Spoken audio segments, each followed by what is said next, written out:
Support for Arkansas Week provided by the Arkansas Democrat Gazette, the Arkansas Times, and Little Rock Public Radio. Hello again, everyone, and thanks very much for being with us across Arkansas, across the nation, and even abroad. It's down to the wire in the presidential contest. While closer to home, there are statewide races and issues in all manner of local offices at stake. And in a moment, some thoughts on Election 24 with a pair of Arkansas political pros. First, though, the mechanics of elections in Arkansas and any questions of public confidence in those elections. The state attorney general has once again established an Election Day Hotline for any reports of irregularities or other issues, and Attorney General Tim Griffin joins us now. General, thanks very much for coming aboard. As always, the hotline, based on past patterns, is this hotline really necessary? Are you anticipating it's going to be used a great deal? Well, it's necessary because we have a great track record in Arkansas as it relates to running our elections, but it's necessary to ensure that people have confidence. If someone sees something that they think is inappropriate or illegal or what have you, it's great that they can call our office. And it's particularly helpful even when there's nothing to the allegation, because then we can indicate to those individuals, and in some cases to the public, that we looked at it, we investigated it, and there's nothing to be concerned about. So it's not just about having reports of genuine wrongdoing. It's about being available for the public to call and inform us of what they're seeing, and then for us to be able to look at it and communicate what we find. And I want to say again, I have the highest level of confidence in our elections here in Arkansas. We've got a great track record, and that's due to a number of people. The Secretary of State and their staff, secretaries of state over the years, the county officials. You know, elections are by definition operations that are spread all around the state, with each county playing a critical role. We've got a great track record, but we want to maintain the confidence that just to pursue it one brief moment. I just got a release, and I'm sure you've seen it too, from Department of Justice. DOJ, as always, will be monitoring, or says it will be available on Election Day, and even during early voting, for any reports of mismal or nonfeasance. So is it duplicative at all for the state to step in here? No, we have state laws and our federal laws. We have a role, they have a role. Here's the thing. There are two critical components here, Steve. Number one, that we have integrity in the process and that things run smoothly. That's obviously front and center. That's important, critically important. But there's another side to this. People have to know and believe in that integrity and have confidence. And those go together. So you not only want things running smoothly, you want voters to have confidence that the laws are being followed and that it's running smoothly. And so that's what our election integrity hotline is about. It's to some degree what our election integrity unit is about. We have had several prosecutions that we've taken to completion recently. I think I checked the other day, I think so far in the last couple of weeks, we've had approximately 30 calls to our hotline. And a lot of times we'll see the same allegations reported where a number of people are seeing something. Just because it's reported doesn't mean that there's anything going on wrong, but it just says, hey, we need to just take a look and make sure that that everything is consistent. Sometimes there's just some glitches that are reported, and we often will call and check on them. And county officials, in one case that I'm recalling, will say, hey, yeah, we did have that glitch. We identified it. We fixed it. That's not happening anymore. So it's a healthy part of the process. Would you, and to state the obvious, it's a presidential election year, and ballot integrity, election integrity has been an issue that's been widely addressed by both candidates. Okay, but would you, based on the emotions running high as they are this year, would you expect an uptick in complaints this year? You know, so far I haven't seen that. But look, we in this state, which is my responsibility, and the officials, the elected officials, and others here in the state's responsibility, we've got a great track record. Our elections, no election is perfect. There's going to be mistakes. There's going to be things that happen, glitches here or there. But overall, we have a great system in this state. And my goal is to make sure, working with the others that play a really big role, as I mentioned before, to ensure that it stays that way. Again, I vote here in Little Rock, where I live. I have complete confidence that my vote counts exactly the way I expressed it. And if I didn't feel that way, I would let people know. I try to never miss a vote, and I take it very seriously, and I have the utmost respect for the process, and I have the utmost confidence in the way that my vote, my personal vote, my wife's vote is handled, and I feel good about where we are as a state.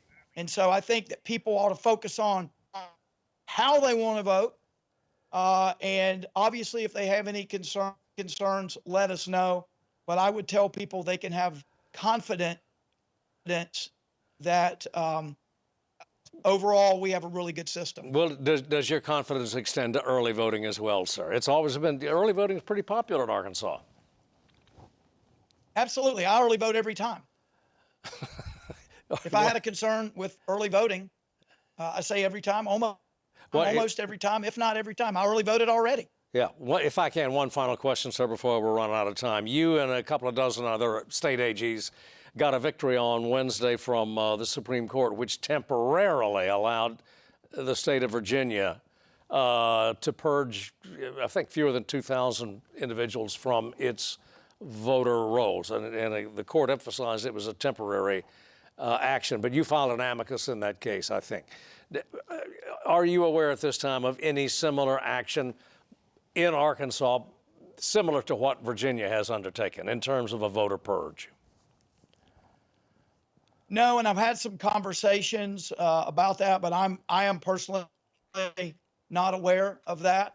But in that case, it was about who holds the fundamental right to vote. I think it's really clear from our Constitution and the related documents and the case law that citizens hold that fundamental right, not non-citizens, and that's what that case was about.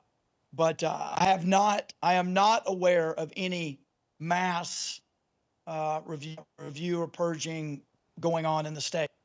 Got to end it there, sir, because we're simply out of time. We thank you, as always. We thank you for yours. Come back soon. Thank you, Steve. All right, take care.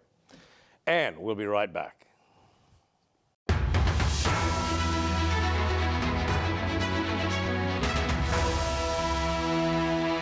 Well, we are back, and as promised, or maybe threatened, the dynamic duo of democracy. Republican strategist Bill Vickery, and from the left, Democratic strategist Michael Cook. Well, guys, election day. There's an election coming up, maybe. Yeah. All right, who wants to start here? What do we look, Bill? What do we start? Well, I mean, crazy year. Where do you start? This has been one of the most unique presidential elections in history. Everybody says that all the time, but you have a sitting president who bows out after being the party's nominee. You've got one former President Trump. He gets there's an assassination attempt, maybe two. And we're not even now down to what the last 10 days, and we've seen a flurry of name calling all the way around. That's unfortunate. It is the undecided. How someone remains undecided until 5 days out is beyond me, but it happens, and it happens in three big swing states, and that's unfortunately, I think that's where the race lies: Pennsylvania, Wisconsin, and Michigan. Yeah, Michael, shades of 68. It is, this rate is tight as a tick. I mean, we don't know who is going to win. Anybody who says they does is wrong. What can be frustrating at times, just as an American citizen, it seems like it's the same 150,000 knuckleheads in 4 states that determine the future of our country. It's, the same people that we're waiting on to see how they're going to vote in Pennsylvania, Michigan, Wisconsin, and so on. So the race, they're both having their closing message. I think Kamala is closing stronger than she is. That's not to say I think she's going to predict she's going to win. I think she has a stronger message and is making a better case for herself. But this is like nothing we've ever seen before, as Bill was saying. We've never seen the changes in the nominees. It's just been, you look back on past presidential elections in retrospect, they've all been pretty standard, right? The Democrat, Republican fought it out. One person won, but this one, and we're not going to know until a couple days, I don't think, until who actually won these critical swing states. Yeah. Well, I think it's a state, though, Steve. This is where we are as a country. This is not just presidential races that are this tight. We're going to have an evenly divided Senate. I think Republicans will control probably a 52-48 Senate. Somewhere in there. We're going to have a House of Representatives. Either party that's in charge probably will have a 5 to 7, maybe 10 vote majority, which is not really a governing majority. So we have, and there are many reasons for this, but we're clearly an evenly divided country when it comes to kind of who we want to see running things. Well, there's not a great deal of suspense about who's going to carry Arkansas at the presidential level, and all 6 of our delegates would seem to have the edge. I mean, things can happen, but they would seem to have an edge. Now, for the larger country, though, what are we looking at? 2 or 4 years of not much? It depends. I mean, if Vice President Harris wins, but yet the Republicans take the Senate, which I think, unfortunately, they probably will, what could she, of her agenda, could she get passed? If they had the House but not the Senate, or if, heaven forbid, Trump wins and it's not beyond the realm of possibility that he takes both houses, both the House and the Senate. That could happen as well.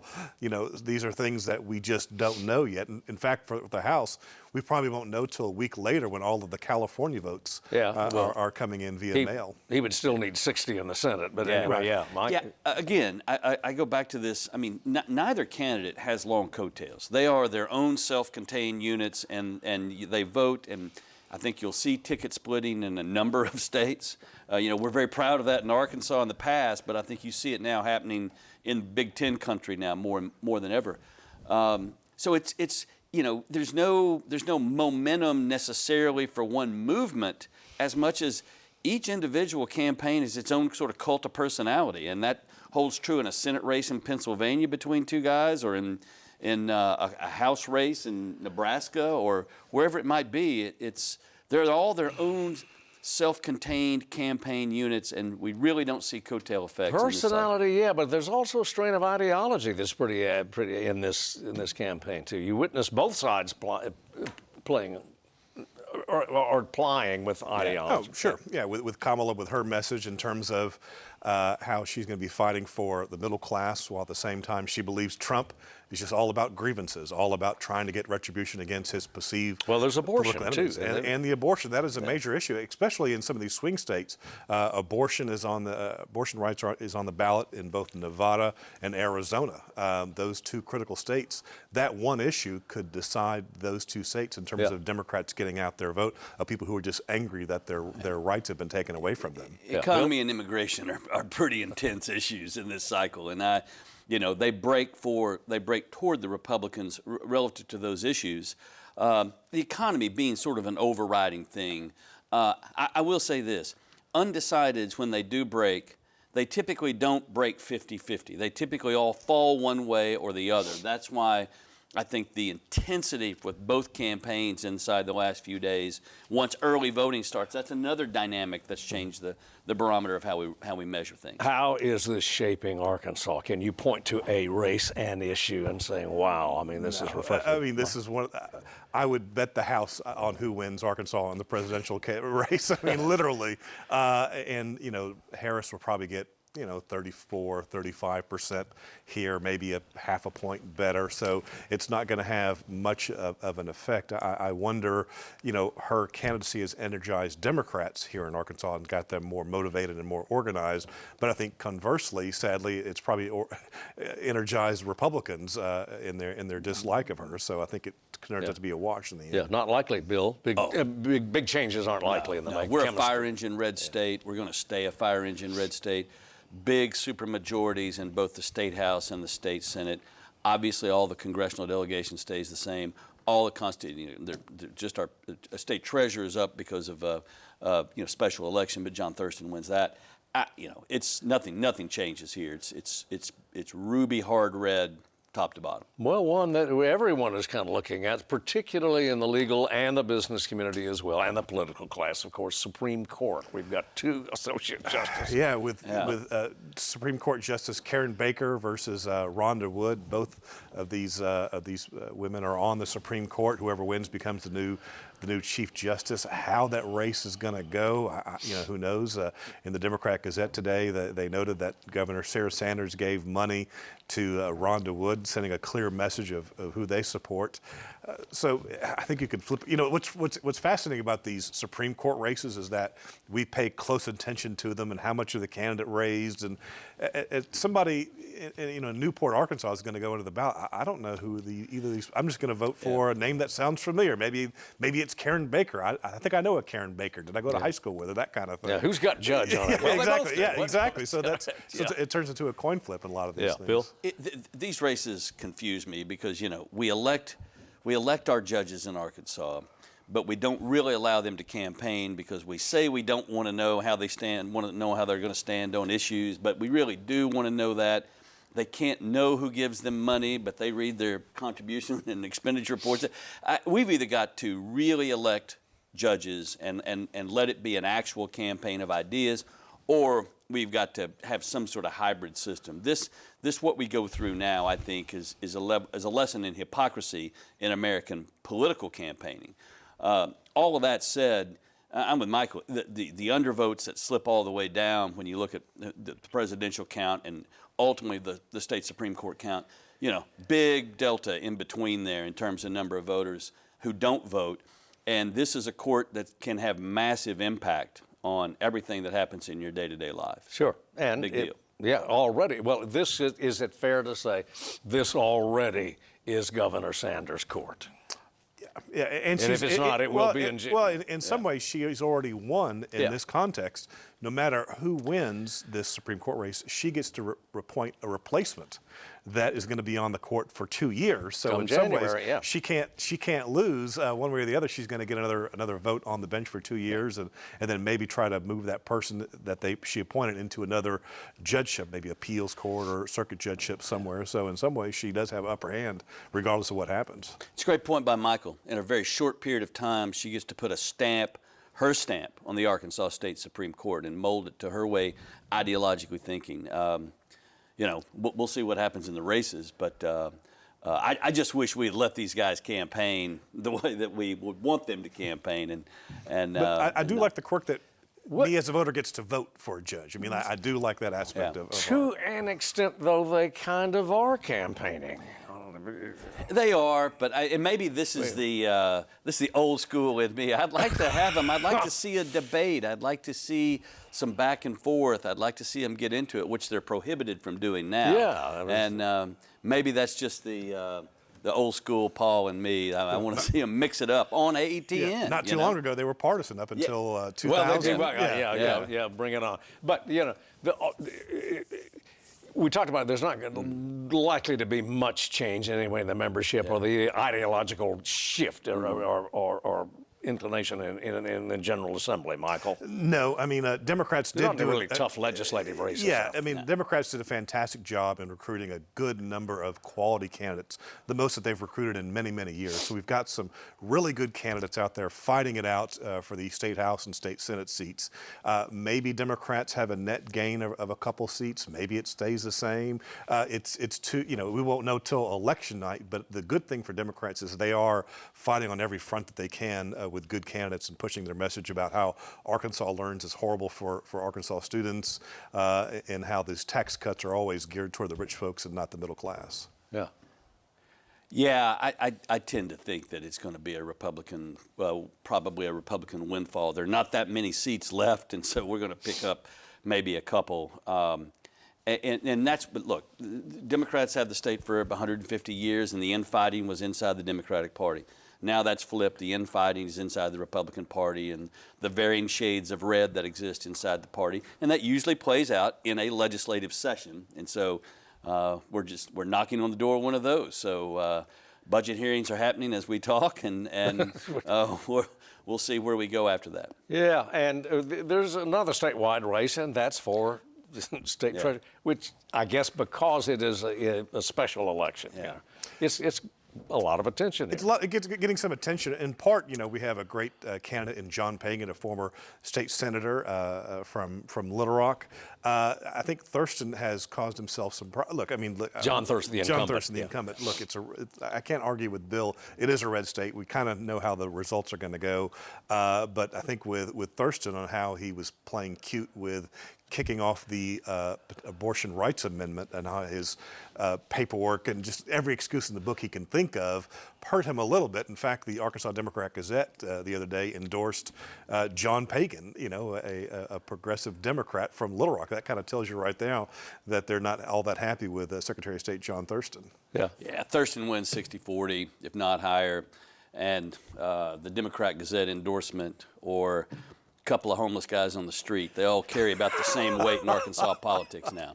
Well, and two, this is another appointment that the governor will have. Well, all right, full disclosure.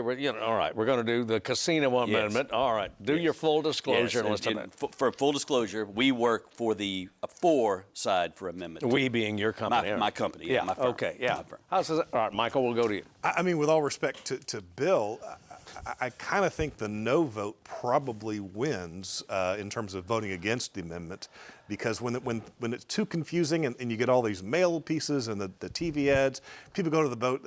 You know what? I'm just going to vote no. I'm not going to hurt anything if I vote no. Yeah. I think a lot of people are going to go to the ballots that way and just go, yeah, you know what? Let's just have a casino in Russellville and vote no. Yeah. The opposition has pushed that in terms of a message down the stretch. The idea, though, of local voters being in charge does resonate throughout the entire state. It runs very deep.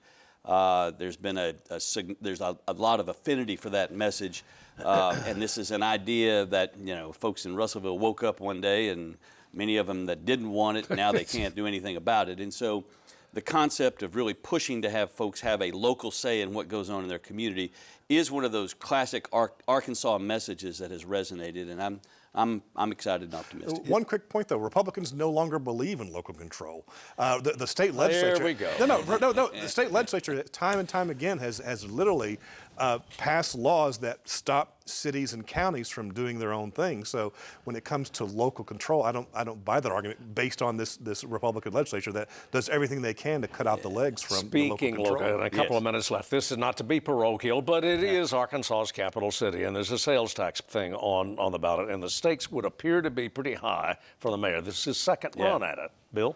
Yeah, this campaign seems to be all about voter turnout. That it's a highly targeted campaign. It's not really been a high-profile campaign in the city of Little Rock, but very targeted to getting the voters that they want, the message they want, to get them to show up and vote, and have the undervote sort of carry the day so that you're able to really affect the overall turnout by getting your pro message. Right. Yeah. It's a coin flip. I mean, both sides have money to push their message out. And the mayor, I think, has done a good job in terms of putting points of why it needs to be passed. But the other side, the opposition has, who wants their taxes raised no matter what it's for. So I don't know what's going to happen until Election Day on that one. Well, it's a significantly different package, though, a notably different package than the first one that he went for. A lot of public safety, a lot of drainage and streets, a lot of that sort of meat and potatoes stuff that kind of everybody can relate to in terms of city government. Yeah, got to end it there because we are out of time. I have a feeling that you guys will be back. We'll see what happens Tuesday. Yeah, exactly. All right. And as always, we thank you for watching, and we'll see you next week.